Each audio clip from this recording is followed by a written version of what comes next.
하나님께 주는 말씀 잠언 21장입니다. 잠언 21장 1절부터 14절입니다.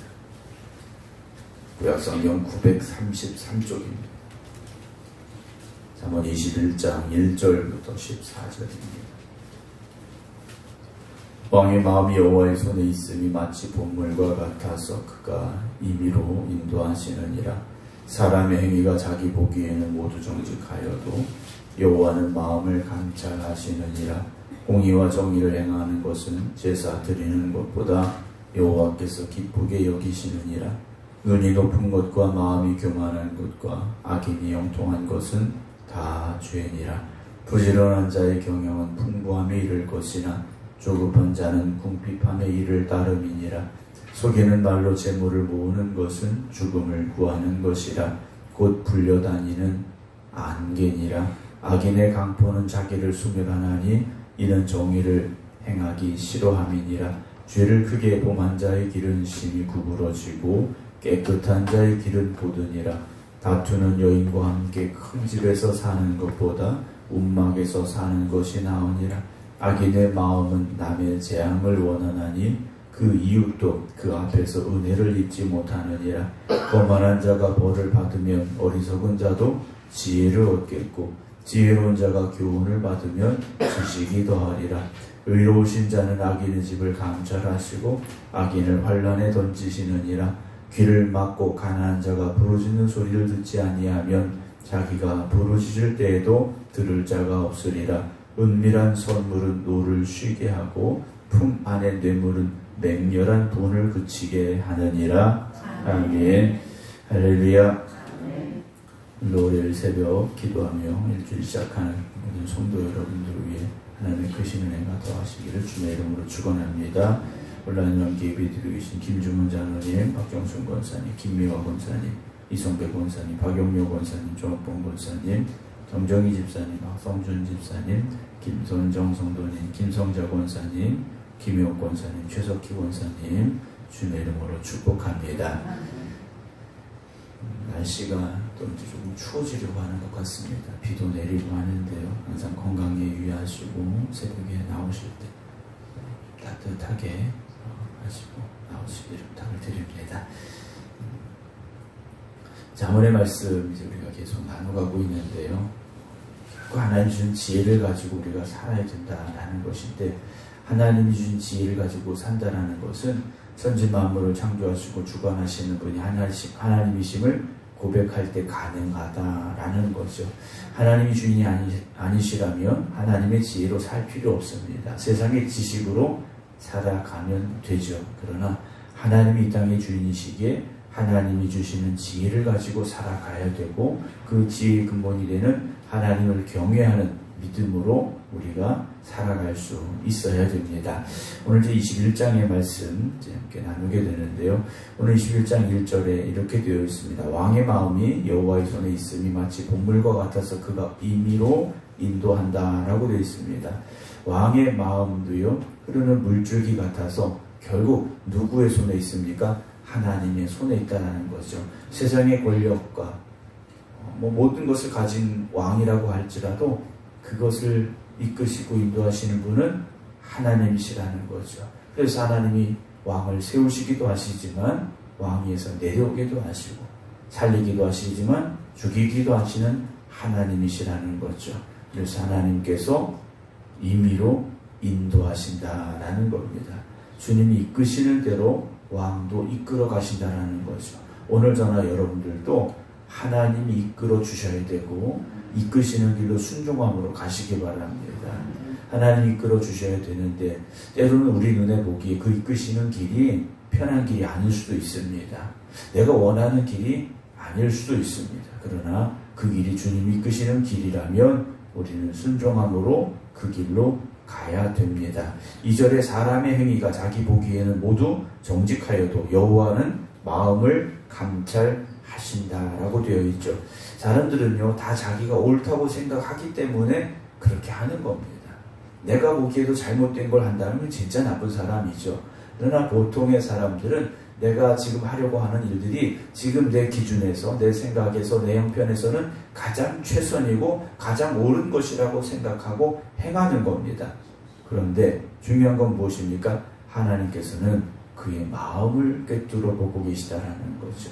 우리의 마음을 헤아리고 계시다라는 겁니다. 여러분, 우리가 겉으로 드러나는 것, 그것이 내가 보기에 옳은 것 같다 할지라도 정말 우리의 마음이 하나님의 말씀 위에 서서 그 말씀이 기준이 되어지기를 주의 이름으로 축원합니다. 그래서 3절 보면 공의와 정의를 행하는 것은 제사 드리는 것보다 여호와께서 기쁘게 여기시는 것이라 그랬습니다. 소나 양을 많이 잡아서 드린다, 그걸 드리는 것으로 하나님이 기뻐하시는 것이 아니지 않습니까? 하나님을 기쁘시게 해드리는 것, 하나님의 뜻대로 살아가는 겁니다. 하나님의 말씀에 순종하는 겁니다. 그래서 순종이 제사보다 낫다라고 말씀하고 있지 않습니까? 오늘도 이 하루가 우리가 겉으로 보여지는 그럴듯한 신앙이 아니라 정말 우리의 마음에 하나님의 말씀을 담고 정말 하나님이 기뻐하시는 이 하루를 살아감으로 인하여서 하나님이 기뻐하시는 저와 여러분들 되기를 주님의 이름으로 소망합니다. 4절입니다. 눈이 높은 것과 마음이 교만한 것과 악인이 형통한 것은 다 죄다 그랬습니다. 우리가 교만하고 거만하고 남을 세상 말로 말하면 좀 낮게 보고 이런 것들은요, 결국 무엇입니까? 다 죄라는 거죠. 그렇게 해서 뭔가 이득을 얻어도 그건 내가 악함을 드러내는 것일 수밖에 없다라는 겁니다. 5절에 부지런한 자의 경영은 풍부함에 이를 것이나 조급한 자는 궁핍함에 이른다라고 되어 있습니다. 부지런하고 계획이 있으면 풍부하고 넉넉해지지만 조급하고 다급하고 성격이 좀 급하다면 결국 궁핍함에 이를 수밖에 없다라는 거죠. 그러니까 우리가 내 생각을 가지고 내 계획을 가지고 내 시간표를 가지고 살아가는 것이 아니라 하나님의 시간표에 맞추면 됩니다. 하나님의 뜻에 맞추면 됩니다. 조금 늦어져도 조금은 더딘 것 같아도 하나님께 맡기고 우리는 최선을 다하시기 바랍니다. 그냥 가만히 있으라는 말씀이 아니에요.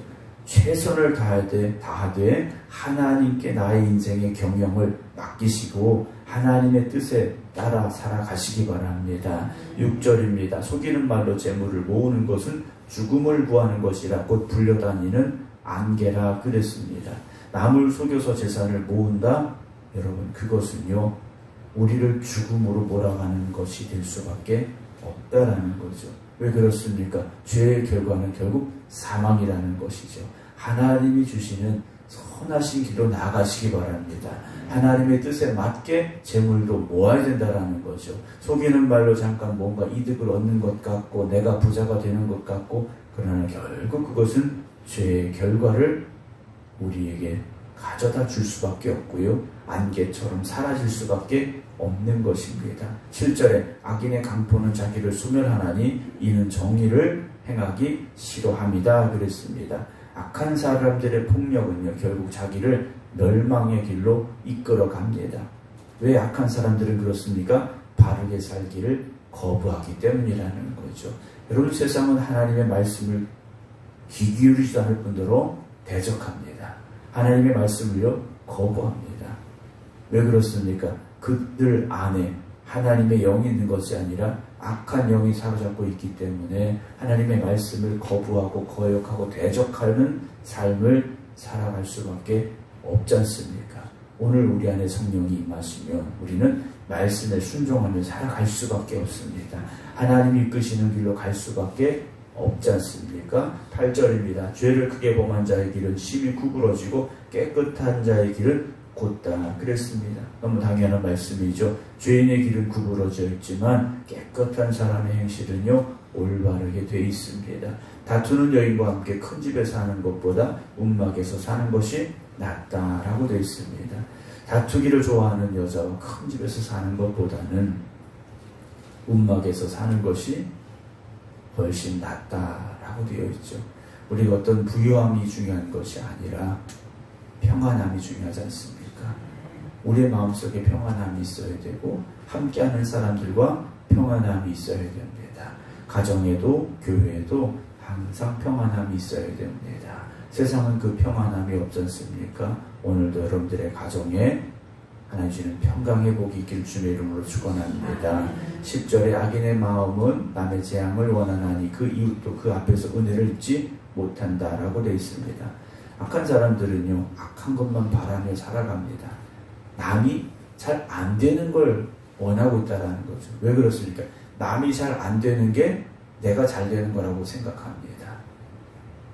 달리기 초등학교나 이런 데 운동에 가면 100m 달리기 하지 않습니까? 내가 잘 못 달려도 다른 애들이 넘어지면 내가 1등 할 수 있다. 이 생각을 가지고 있다라는 거죠. 넘어진 사람이 있다면 이렇게 세워야 되고, 잘 못 달리는 사람이 있다면 손을 잡아서 같이 달릴 수 있는 것, 그것이 하나님의 자녀들의 마음가짐이어야 됩니다. 그래서 악한 사람들은요, 남이 잘 안 되는 걸 원하고요, 그 이웃조차도 그 사람에게 은혜를 입을 수 없는, 그러니까 이웃에게도 은혜를 베풀지 않는 사람, 악한 사람이다 라고 기록을 하고 있습니다. 오늘도 여러분들의 도움이 필요한 사람이 있다면, 여러분들의 사랑이 필요한 사람이 있다면, 여러분 그들에게 하나님 주신 은혜와 또한 감사함을 가지고 사랑을 베풀어 가시기 바랍니다. 11절에 거만한 자가 벌을 받으면 어리석은 자도 지혜를 얻겠고, 지혜로운 자가 교훈을 받으면 지식이 더한다 그랬습니다. 오만하고 교만한 사람이 벌을 받는 모습을 보면 어리석은 자도 그렇구나 깨닫게 된다는 것이고요. 지혜로운 사람이 어떤 책망을 받으면 그 지혜로움이 더해진다는 것이죠. 12절입니다. 의로우신 자는 악인의 집을 감찰하시고 악인을 환난에 던지신다라고 되어 있습니다. 하나님께서, 의로우신 하나님께서 악한 자들을 주목하여 보고 계시다라는 거죠. 악한 자의 결과가 무엇입니까? 환난에 던져지는 것, 하나님의 심판에 거하는 것이죠. 13절입니다. 귀를 막고 가난 자가 부르짖는 소리를 듣지 아니하면 자기가 부르짖을 때도 들을 자가 없다 그랬습니다. 가난한 사람이 애타게 부르짖을 때 귀를 막아버리면 정작 내가 필요해서, 내가 도움이 필요해서 부르짖을 때 내 부르짖음에 아무도 대답하지 않는다라는 거죠. 마지막 14절 봅니다. 은밀한 선물은 노를 쉬게 하고 품 안의 뇌물은 맹렬한 분을 그치게 한다 그랬습니다. 은밀하게 주는 선물, 이게 뭡니까? 뇌물이겠죠. 품 안의 뇌물, 이런 것들이 나오는데 잠깐은 상대방을 기분 좋게 할 수 있습니다. 상대방의 마음을 가져오는 것처럼 보일 수 있습니다. 그러나 그 끝은 좋지 않다라는 거죠. 우리가 어떤 뇌물을 주고 어떤 것을 주고 해서 좋은 결과를 얻어내는 것, 잠깐은 무엇인가 되는 것 같고 내게 이익이 있는 것 같지만 길게 본다면 우리가 정직하고 하나님의 말씀 붙잡고 진리 안에 거하며 살아가는 것이 더 좋은 일들을 우리에게 가져옴을 잊지 마시기 바랍니다. 세상은 잠깐 모면하면 되는 줄 압니다. 그러나 인생이라는 것이 그렇지 않지 않습니까? 오늘도 이 하루 하나님이 주시는 지혜를 가지고 하나님이 이끄시는 길에서 인생의 주인 되시는 하나님을 기쁘시게 해드리는 삶을 살아가시기 바랍니다. 그래서 매일매일의 그 삶이 하나님의 말씀이 기준이 되어지고 하나님이 기쁨이 되시는 삶을 살아가기를 노력하고 힘쓰는 여러분들이 되셔서 하나님 주시는 은혜가, 하나님 주시는 평강이, 하나님 주시는 축복이 여러분들 가운데 임하게 되기를 주님의 이름으로 축원합니다. 기도하겠습니다. 천지만물을 창조하시고 오늘도 우리의 삶의 주인 되시는 하나님, 그 하나님께서 우리에게 주시는 지혜를 가지고 살아가야 되는데 우리는 여전히 세상의 것이 전부인 것처럼, 세상의 것이 최고인 것처럼, 또 세상에 성공하는 사람들이 살아간 모습이 우리가 가야 될 길이라고 생각하며 살아가려 할 때가 있습니다. 그러나 오늘도 세상의 길이 아니라, 세상의 방법이 아니라 하나님이 기뻐하시는 길로 하나님 주신 지혜를 가지고 살아갈 수 있는 저희를 되게 하여 주시옵소서. 그래서 오늘도 말씀으로 살아가는 저희를 되게 하여 주시옵소서. 좌로나 우로나 치우치지 말게 하시고 오직 하나님의 말씀 붙잡고 그 말씀에 따라 살아가는 저희들 되게 하여 주시옵소서. 하나님 주신 은혜가, 하나님 주시는 축복이 임하는 하나님의 자녀들 되게 하여 주시옵소서. 기도하며 또 새롭게 일주일의 삶을 시작합니다. 이번 한 주간도 오직 하나님의 뜻 가운데 거하는 저희들 되게 하여 주시옵시고 하나님이 허락하시는 은혜가 넘쳐나는 한 주간 되게 하여 주시옵소서. 이제는 우리 주 예수 그리스도의 은혜와 아버지 하나님의 무한하신 사랑하심과 성령님의 감동 감화 역사하심이 오늘도 하나님 이끄시는 길로만 가겠습니다. 기도드리는 모든 성도들 위해 이제부터 영원토록 함께 하시기를 간절히 축원하옵나이다. 아멘.